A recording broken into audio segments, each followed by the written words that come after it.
Hello बच्चों, welcome back to the channel future and freedom. आज के सेशन में हम लोग करने वाले हैं second law of motion and third law of motion. ये है हमारा force and laws of motion का लेक्चर नंबर 2। इससे वाले सेशन में हमने कवर किया था फोर्सेस के इफेक्ट्स के बारे में and balance and balance force, first law of motion के बारे में, इनर्शिया के बारे में। और इस सेशन में मैंने आपको बताया कि हम लोग क्या करेंगे, second law of motion and third law of motion. तो चलिए without wasting any time let's get start. तो देखिए, सेकेंड लॉ ऑफ मोशन को समझने से पहले ना एक टर्म को समझना बहुत जरूरी है, विच इज मोमेंटम। मोमेंटम क्या है, तो इसको हम शुरू करते हैं। ठीक है, हमारे पास एक क्रिकेट बॉल है, हमारे पास एक टेनिस बॉल है, दोनों सेम स्पीड से आ रही है। तो मुझे कौन सी बॉल को रोकने के लिए ज्यादा फोर्स लगाना पड़ेगा? क्रिकेट बॉल को, क्योंकि उसका मास जो है ज्यादा है। इसके अलावा एक और एग्जाम्पल ले लेते हैं। एक कार आ रही है और एक बाइक आ रही है, मुझे इन दोनों को रोकना है। तो मैं किस पे ज्यादा फोर्स लगाऊंगी, कार पे या बाइक पे? कार पे ज्यादा फोर्स लगाना पड़ेगा। क्यों? क्योंकि कार का वेट जो है, उसका मास जो है वो ज्यादा है। अगर दोनों की स्पीड और वेलोसिटी सेम है बट मास कार का ज्यादा, तो कार पे ज्यादा फोर्स लगाना पड़ेगा। ठीक है, तो फोर्स जो हम लगा रहे हैं किसी भी मूविंग ऑब्जेक्ट को, किसी मूविंग बॉडी को रोकने के लिए, वो डायरेक्टली प्रोपोर्शनल है मास और वेलोसिटी के। या तो मास ज्यादा होगा तब भी फोर्स ज्यादा लगाना पड़ेगा, वेलोसिटी ज्यादा होगी तब भी फोर्स ज्यादा लगाना पड़ेगा। और अगर मास और वेलोसिटी दोनों ज्यादा है तो फोर्स तो तब भी ज्यादा लगाना पड़ेगा। ठीक है, बिकॉज क्या है, डायरेक्टली प्रोपोर्शनल है। तो मोमेंटम ना यहीं से निकल कर आता है कि momentum of a body is defined as the product of its mass and velocity. Momentum जो है किसी भी बॉडी का आप कैसे निकाल सकते हो, उसकी मास और वेलोसिटी का प्रोडक्ट यानी कि मल्टीप्लाई कर करके। बट ये तो हमारा क्या है, तो मैथमेटिकली थोड़ा हमने बता दिया ना कि ऐसे निकालना है। मोमेंटम में एक्चुअल है क्या? Momentum is a physical quantity which measure the impact of collision. Momentum is a physical quantity which measure the impact of collision. मतलब जब भी कोई ऑब्जेक्ट मूव कर रहा है तो वो किसी चीज से अगर टकराता है तो जो उसका इम्पैक्ट है उसको मेजर करना है। जो ठीक है, back to the definition. Momentum is a physical quantity which measure the impact of collision. ठीक है, तो कोई भी ऑब्जेक्ट जो मूव कर रहा है, कोलाइड करता है, टकराता है, ठीक है, तो क्या होगा, उसका एक इम्पैक्ट रहेगा। तो उसी इम्पैक्ट का जो मेजर है वो हम मोमेंटम से करते हैं। अगर मोमेंटम ज्यादा है तो जो है टकराने के बाद उसका इम्पैक्ट ज्यादा आएगा। ठीक है, मोमेंटम कम है तो टकराने के बाद उसका इम्पैक्ट भी कम रहेगा। Is it clear? तो इसको और डिटेल में मैं आपको इसकी एप्लीकेशन से समझाती हूँ। जैसे कि आपने बंदूक से गोली चलाई, आपने नहीं, हमने, ठीक है, या किसी ने अगर बंदूक से गोली चलाई है, तो बंदूक की गोली क्या है, बुलेट क्या होती है गन की, इतनी सी, बहुत छोटा साइज होता है, बट उसकी वेलोसिटी इतनी ज्यादा है कि जब उसको वो किसी चीज से टकराती है, चाहे वो ह्यूमन बॉडी हो, चाहे वो कोई दीवार हो या कोई भी ऑब्जेक्ट हो, तो क्या करती है, एकदम उसका इम्पैक्ट क्या था। ह्यूमन बॉडी होती तो ऑब्वियसली बंदा डेड क्यों हो जाता है, क्योंकि वो इतनी वेलोसिटी उसकी इतनी ज्यादा थी कि वो जो टकराई ना तो वो डैमेज करती हुई निकल गई, ऑर्गन्स आपके डैमेज हो गए, ब्लीडिंग हो गई, बंदा खत्म। या दीवार पे लगी तो छेद हो गया। ठीक है, तो क्यों हुआ? क्योंकि मास कम है बट उसकी वेलोसिटी बहुत ज्यादा है। तो ये तो मोमेंटम का एप्लीकेशन। अगर वेलोसिटी ज्यादा होगी तो मोमेंटम भी ज्यादा होगा, मास ज्यादा होगा तो अब भी मोमेंटम ज्यादा होगा। तो इसको आप थोड़ा सा यहाँ पे समझ लीजिए, मैं इसको टेबल में समझा देती हूँ। देखो, मास हमारा कांस्टेंट है, मास कांस्टेंट है। कोई भी ऑब्जेक्ट होगा उसका मास कुछ ना कुछ तो होगा, मास तो आपका जीरो हो नहीं सकता। बट अगर आपकी वेलोसिटी जीरो है तो आपका मोमेंटम भी क्या हो जाएगा, जीरो हो जाएगा। ऑब्वियस सी बात है, कोई ऑब्जेक्ट अगर जीरो वेलोसिटी, इनकी रेस्ट में है, अभी रेस्ट में पड़े पड़े तो किसी से टकराएगा नहीं। ठीक है, जब टकराया नहीं तो मोमेंटम ही नहीं क्रिएट होगा उसका, ऑब्वियस सी बात है। तो मोमेंटम कब ज्यादा होगा, जब उसका मास ज्यादा होगा। मोमेंटम कब ज्यादा होगा, जब उसकी वेलोसिटी ज्यादा होगी, जब मास एंड वेलोसिटी दोनों ज्यादा होंगे। इन तीनों केस में ही मोमेंटम क्या हो जाएगा, ज्यादा हो जाएगा। अगर मास तो जीरो हो नहीं सकता, वेलोसिटी जीरो होगी तो मोमेंटम भी क्या हो जाएगा, हमारा जीरो हो जाएगा। तो ये तो था कॉन्सेप्ट ऑफ मोमेंटम। मोमेंटम यहाँ पे हमने समझ लिया क्या होता है। चलिए अब आते हैं सेकंड लॉ ऑफ मोशन पे। सेकंड लॉ ऑफ मोशन क्या कहता है? सेकंड लॉ ऑफ मोशन कहते हैं कि जो रेट है किसी भी मोमेंटम का चेंज होने का, वो डायरेक्टली प्रोपोर्शनल है उसके फोर्स ऑफ फ्लाइट पे। तो rate of change in momentum, rate of change of momentum is directly proportional to the force applied, is directly proportional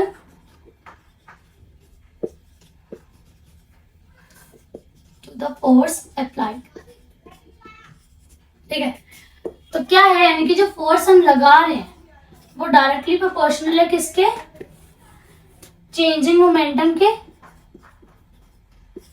changing momentum यानी कि final momentum minus initial momentum.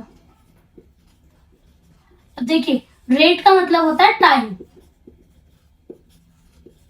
Time taken. जब भी ये word आ गया ना rate, तो समझ लो denominate में टाइम टेकन आएगा। ठीक है, चेंज इन मोमेंटम हो गया final momentum minus initial momentum.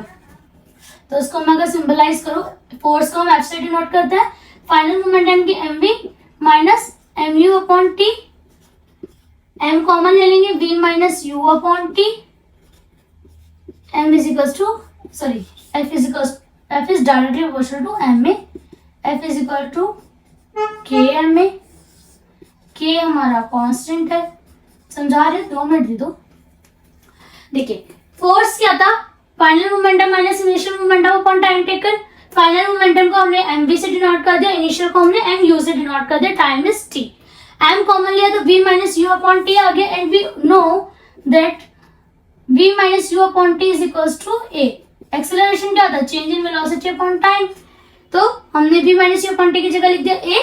और जब भी हम डायरेक्टली प्रोपोर्शनल यानी कि प्रोपोर्शनलिटी का जब भी साइन हटाओगे तो एक कांस्टेंट आएगा, क्लियर। और उस कांस्टेंट की कुछ वैल्यू होती है, जैसे इस केस में कांस्टेंट की वैल्यू है 1, तो हमारा यहाँ पे फॉर्मूला आ जाएगा f is equal to m a. But जरूरी नहीं है कि हर जगह पे कांस्टेंट की वैल्यू 1 ही रहे, इसीलिए जहां पे जो वैल्यू होगी आप वही पुट करोगे। इस केस में 1 है इसलिए डायरेक्ट फॉर्मूला आ गया। आपकी हो सकता है वैल्यू 6.67 समथिंग हो जाए, 10 की पावर समथिंग हो जाए, कुछ भी हो सकती है, क्लियर। तो ये था हमारा सेकेंड लॉ ऑफ मोमेंटम। अब यहाँ से हमें क्या आया, फोर्स का फॉर्मूला निकल कर आया। अभी तक हमने फोर्स के बारे में पढ़ा था, उसका कोई फॉर्मूला हमारे पास नहीं था। यहाँ से हमारा फोर्स का पहला फॉर्मूला निकल कर आता है, which is mass into acceleration, clear है। तो अब इसकी एसआई यूनिट क्या होती है, एसआई यूनिट हो जाएगी एन, एन मीन्स न्यूटन, ठीक है, एन मीन्स न्यूटन। तो फोर्स की जो एसआई यूनिट है this is newton, capital N से डिनोट करेंगे हम इसको। और क्या होता है ना, जब भी कोई एसआई यूनिट आपके किसी के नाम पर होती है तो आप उसको कैपिटल लेटर से डिनोट करते हो। अगर एसआई यूनिट किसी के नाम पर नहीं है तो आप उसको स्मॉल लेटर से डिनोट करोगे, जैसे कि kilogram, gram, litre, centimetre, they are not names, तो हम इसको स्मॉल लेटर से डिनोट करते हैं। और न्यूटन, पास्कल, ये सब नाम है तो हम इसको कैपिटल लेटर से डिनोट करते हैं, क्लियर है। तो इसकी कुछ एप्लीकेशंस को पढ़ लेते हैं। उससे पहले एक और चीज यहाँ पे इंपॉर्टेंट आ जाती है, विच इज 1 न्यूटन। ये ना पूछा जाता है समटाइम्स कि व्हाट इज 1 न्यूटन, 1 न्यूटन क्या है। तो जब 1 फोर्स, देखो फोर्स का formula m is equal to f is equal to ma। Mass अगर आपको 1 kg है, एक्सेलरेशन आपका 1 मीटर पर सेकंड स्क्वायर है, तो आपका फोर्स क्या हो जाएगा, 1 न्यूटन हो जाएगा। तो आप इसको लिखोगे when the force applied on the body of mass 1 kg with the acceleration of 1 meter per second square, then it is called 1 Newton in the force, clear है। तो यहाँ पे मैंने आपको सेकंड लॉ ऑफ मोशन समझा दिया, force is equal to m में 1 Newton क्या है वो बता दिया। अब आते हैं इसकी एप्लीकेशंस पे, एप्लीकेशंस पे कि कहाँ यूज होता है। एप्लीकेशंस क्या है इसकी, देखिए पहली एप्लीकेशंस आ जाती है यहाँ पे cricketer catching a ball, cricketer catching a ball.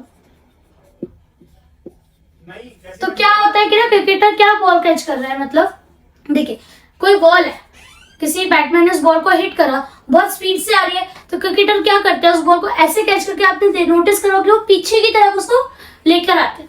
क्यों, क्या कर रहे हो, ऐसा क्यों हो रहा है, क्यों, क्योंकि फोर्स जब ज्यादा कब लगेगा, जब उसका मोमेंटम ज्यादा होगा। मोमेंटम कम करने के लिए आपको क्या करना है, उसकी वेलोसिटी कम करनी है। आप इसको थोड़ा सा यहाँ पे समझ लीजिए, मैं इसको यहाँ से रेस कर देती हूँ so that it will be very clear to you. For momentum क्या था, m इंटू वी, फोर्स क्या है, मास इंटू एक्सेलरेशन। बट उससे क्या क्या है कि जो फोर्स है वो डायरेक्टली प्रोपोर्शनल है किसके, चेंजिंग मोमेंटम के, चेंजिंग मोमेंटम टाइम टेकन। तो देखिए अगर आपको फोर्स ज्यादा लगाना है तो उसका मोमेंटम में जो चेंज है वो कम होगा, टाइम ज्यादा होगा तो फोर्स भी ज्यादा लगेगा। अब क्रिकेटर क्या करते हैं, जब बॉल आती है ना तो उसको कैच करके पीछे इसलिए लाते हैं ताकि उसको रोकने के लिए वो टाइम इंक्रीज कर रहे हैं और उसका मोमेंटम कम कर रहे हैं। मोमेंटम कम कैसे करेंगे, क्योंकि वो वेलोसिटी को कम कर रहे हैं। अगर उड़ती बॉल को एकदम से कैच करोगे तो वो बहुत नुकसान देगी, क्योंकि मोमेंटम आपने क्या करा, एकदम से चेंज कर दिया। अब एकदम से जो मोमेंटम चेंज होगा उसका इम्पैक्ट भी बहुत ज्यादा होगा, क्लियर। तो जो मोमेंटम को अगर चेंज करने के लिए उसको मोमेंटम को कम करना पड़ेगा, कम करने के लिए उसकी वेलोसिटी को कम करनी पड़ेगी, बिकॉज आप चलती हुई ऑब्जेक्ट को, मतलब मूविंग ऑब्जेक्ट का मास तो चेंज नहीं कर सकते। बॉल आ रही है, बॉल का मास तो चेंज नहीं कर सकती, बट मैं उसकी वेलोसिटी चेंज कर सकती हूँ। वेलोसिटी के चेंज होते ही मोमेंटम पे इम्पैक्ट आएगा, मोमेंटम चेंज होगा, और जैसे ही मोमेंटम चेंज होगा तो फोर्स चेंज होगा। क्लियर है।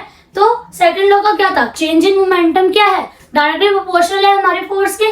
तो जितना मोमेंटम चेंज होता जाएगा फोर्स जो है उतना ही कम लगाना पड़ेगा। अगर आप मूविंग बॉडी को यानी कि मूविंग बॉल को डायरेक्टली ऐसे कैच करने की कोशिश करोगे वो हर्ट करेगी। आप उसको पीछे पीछे लाते हुए कैच करो, वेलोसिटी कम कर रहे हो, उसको रुकने के लिए उसका टाइम इंक्रीज कर रहे हो, इसलिए उसमें फोर्स कम लगाना पड़ेगा। ठीक है, ये था फर्स्ट एप्लीकेशन। अब आते हैं सेकंड एप्लीकेशन पे। लॉन्ग जंप और हाई जंप के टाइम पे, लॉन्ग जंप और हाई जंप के टाइम पे जो एथलीट्स होते हैं उनको एथलीट्स नीड्स कुशन और सैंड हीप। कुशन और सैंड हीप कैसे, देखिए जब कोई भी एथलीट लॉन्ग जंप या हाई जंप परफॉर्म कर रहा होता है, ले करता है, तो क्या करता है, जैसे इसने जंप करा, अब देखो वो जमीन पे अगर आगे डायरेक्ट गिरेगा तो हिट करेगा और बहुत जोर से लगेगी। बट अगर वो कुशन पे गिरता है फिर सैंड हिप पे गिरता है तो पहले वो अंदर की तरफ दबेगा फिर ऊपर की तरफ आएगा। ठीक है, सेम कॉन्सेप्ट, जब वो अंदर की तरफ दबा और ऊपर आया तो क्या हुआ, मोमेंटम जो वो धीरे धीरे चेंज हुआ, वेलोसिटी जो धीरे धीरे कम हुई, और टाइम भी क्या हुआ उसका, मतलब कि उसको रोकने के लिए टाइम भी ज्यादा मिल गया। तो इसलिए क्या होता है, उनको चोट कम लगती है। अगर वो डायरेक्टली किसी फर्श पे गिरेंगे तो ज्यादा लगेगी। तो इसका मतलब क्या है कि जब आप मोमेंटम को डायरेक्ट चेंज करोगे ना तो वो हमेशा हार्म करेगा। अगर आप मोमेंटम को धीरे धीरे चेंज करोगे, टाइम देते हुए चेंज करोगे, तो वो नुकसान कम करेगा। क्यों? क्योंकि तब आपको फोर्स कम लगेगा। एकदम से आप भी इतना एक्सट्रीम फोर्स नहीं लगा पाओगे ना। ठीक है, क्योंकि जब एथलीट गिरेगा जब एथलीट लॉन्ग जंप या हाई जंप के बाद अपोजिट साइड उतरेगा तो क्या होगा, फोर्स बहुत ज्यादा लगेगा। अब जमीन जब उसको रोकेगी तो फोर्स लगेगा। अगर उसका कुशन और सैंड हिप पे गिरेगा तो फोर्स भी जो क्या है कम लगेगा, कम फोर्स लगेगा तो चोट भी कम आएगी। ठीक है, इसके बाद है थर्ड आपका जो कार और सीट बेल्ट।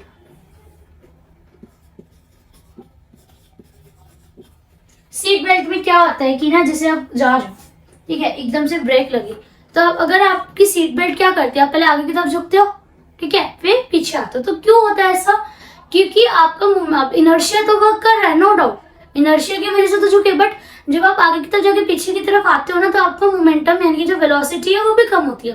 क्योंकि कार के साथ साथ आपकी भी वेलोसिटी चल रही थी ना, आप भी तो उसमें बैठे हुए थे। ठीक है, तो this is the third application of momentum. Clear? तो यहाँ पे आपका जो सेकेंड लॉ ऑफ मोशन था वो कंप्लीट होता है। Now let's start the third law of motion. Third law of motion तो बहुत ही सिंपल है। थर्ड लॉ ऑफ मोशन कहता है कि to every action there is equal and opposite reaction. Third law कहता है आपका, third law of motion, to every action there is equal and opposite reaction. यानी कि आप कोई भी एक्शन करोगे अपोजिट रिएक्शन, उसका इक्वल और अपोजिट रिएक्शन होगा। ठीक है, जैसे कि ये ए है और ये बी है, ठीक है, और ये सेम यहाँ पर भी है। अब जब ये इस पे फोर्स लगाएगी, ठीक है, तो इस पे लगा रही तो एफ ए बी हो गया इज इक्वल, देखिए जब ए बी पे फोर्स लगाएगी ना तो ये एक एक्शन है, ए फोर्स लगा रही बी पे तो बी भी ए पर फोर्स लगाएगी। Equal and opposite reaction, equal and opposite reaction यानी कि वो फोर्स जो है इक्वल होगा।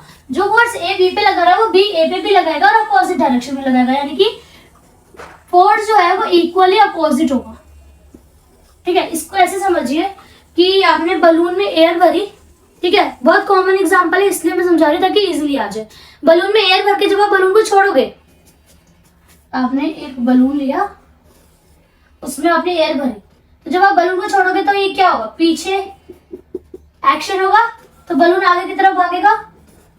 ठीक है, बलून की एयर पीछे निकलेगी तो उसका एक रिएक्शन क्या होगा, बलून आगे की फॉरवर्ड डायरेक्शन में भागेगा। क्लियर? तो ये जो कॉन्सेप्ट है ये तो हमारा रॉकेट्स में और जेट्स में ये सब यूज करते हैं कि जो क्या कहते हैं हॉट गैसेस होते हैं पीछे की तरफ क्या करती हैं, एक्शन होता है पीछे की तरफ निकलती है, उसी का रिएक्शन क्या होता है वो आगे की तरफ भागते हैं। ठीक है। इसका एक और एग्जांपल हो गया कि जब हम चलते, जब आप चलते तो आप देखोगे, आप उसको विजुअलाइज करने की कोशिश करोगे, पढ़ते पढ़ते एक बार चल के देखो, जब आप आगे वाला पैर जमीन पे रखोगे तो पीछे वाला पैर क्या होता है, धक्का मार के आपको आगे पुश करता है। ठीक है, जब आप आगे वाला पैर जमीन पे रखते हो तो पीछे वाला पैर उठता है, जब पीछे वाला पैर जमीन पे रखोगे तो आगे वाला पैर फिर उठेगा। तो क्या होता है, इक्वल एंड अपोजिट रिएक्शन। इसके बिना तो हम चल भी नहीं सकते, ये समझ लीजिए आप। ठीक है, और एक और एग्जांपल अगर मैं, तो आप चेयर पे बैठे हो, आप अपने पैर हवा में कर लो, हाथ हवा में कर लो, आप उठ के दिखाओ, क्या आप खड़े हो सकते हो? नहीं। जब आप बैठे हो तो आप ऐसे बैठते हो, और उठने के लिए भी क्या करते हो, पहले हल्का सा नीचे बैंड होते फिर ऊपर को उठते हो। ठीक है, ऐसे तो नहीं ना यूं उठते हैं। तो क्या होता है, जब आप बैठ के उठ रहे हो उसमें भी आपका थर्ड लॉ यूज हो रहा है कि क्या करते हैं आप, जब उठते हो तो आप पहले नीचे की तरफ पुश करते हो, फिर आप अपने आप को ऊपर की तरफ पुश करते हो। ठीक है, तो थर्ड लॉ ऑफ मोशन क्या कहता है, to every action there is equal and opposite reaction. तो यहाँ पे हमारे खत्म होता है तीनों लॉस। ठीक है, तो इस चैप्टर में हमने क्या क्या कंप्लीट कर लिया, force, first law of motion, second law of motion, third law of motion. Actually क्या है, ये पूरा ना एक ही वीडियो में कवर हो जाता, बट आपको ना पूरा एक साथ पढ़ने की नीड नहीं है, आप ब्रेक ले लेके पढ़ो ताकि आप इसको अच्छे से समझ सको। क्लियर है? तो चलिए मिलते हैं अगले सेशन में अगली वीडियोस के साथ, अगले चैप्टर्स के साथ। तब तक आप इस चैप्टर को अच्छे से रिवाइज करिए, नोट्स बनाइए, ठीक है, और चैनल को लाइक शेयर एंड सब्सक्राइब करिए, बेल आइकन दबाना मत भूलिएगा, सो दैट आपकी पढ़ाई कंटिन्यू रहे और हम आप तक अपनी वीडियो को नोटिफिकेशन को पहुंचाते रहें। तो चलिए बाय बाय।